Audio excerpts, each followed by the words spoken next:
Samajwadi party के राष्ट्रीय अध्यक्ष अखिलेश यादव के 53वें जन्मदिन पर वाराणसी से सामने आए एक पोस्टर ने सियासी हलकों में नई बहस छेड़ दी है। इस पोस्टर में अखिलेश यादव को भगवान श्री कृष्ण के स्वरूप में दिखाया गया है। खास बात यह है कि उनके हाथों में चक्र की जगह भारत का संविधान नजर आ रहा है। पोस्टर के जरिए सामाजिक न्याय, लोकतंत्र और संविधान की रक्षा का संदेश देने की कोशिश की गई है। पोस्टर को लेकर राजनीतिक प्रतिक्रियाओं का दौर भी शुरू हो गया है।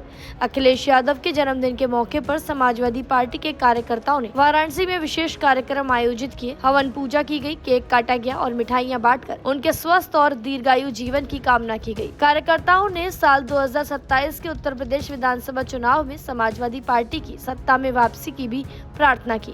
इस बीच जन्मदिन पर जारी एक पोस्टर सबसे ज्यादा चर्चा का विषय बन गया। पोस्टर में अखिलेश यादव को भगवान श्री कृष्ण के रूप में दिखाया गया। उनकी 4 भुजाओं वाले स्वरूप में 2 हाथों में चक्र की जगह भारत का संविधान दिखाया गया। पोस्टर के जरिए ये संदेश देने की कोशिश की गई है कि संविधान, सामाजिक न्याय और लोकतांत्रिक मूल्यों की रक्षा समाजवादी पार्टी की प्राथमिकता है।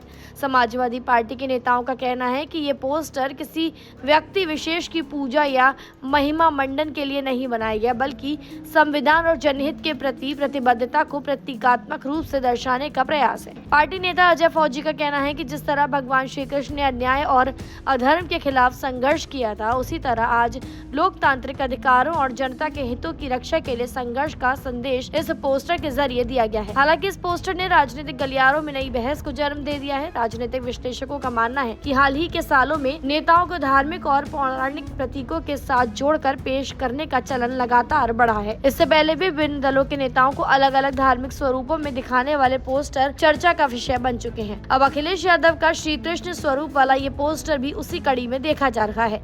समर्थक इसे सामाजिक न्याय और संविधान की रक्षा का प्रतीक बता रहे हैं, जबकि विरोधी इसे राजनीतिक संदेश देने की रणनीति मान रहे हैं। ऐसे में ये पोस्टर केवल जन्मदिन तक सीमित नहीं रह गया, बल्कि उत्तर प्रदेश की राजनीति में नई चर्चा का केंद्र बन गया है। फिलहाल वाराणसी से सामने आया यह पोस्टर सोशल मीडिया से लेकर राजनीतिक मंचों तक चर्चा का विषय बना हुआ है। अब देखना होगा कि आने वाले दिनों में इस पर राजनीतिक दलों की प्रतिक्रियाएं किस तरीके से सामने आती है और ये मुद्दा कितनी दूर तक जाता है। फिलहाल जानकारी में इतना ही। खबरों के लिए जरूर सब्सक्राइब करें भारत एक्सप्रेस।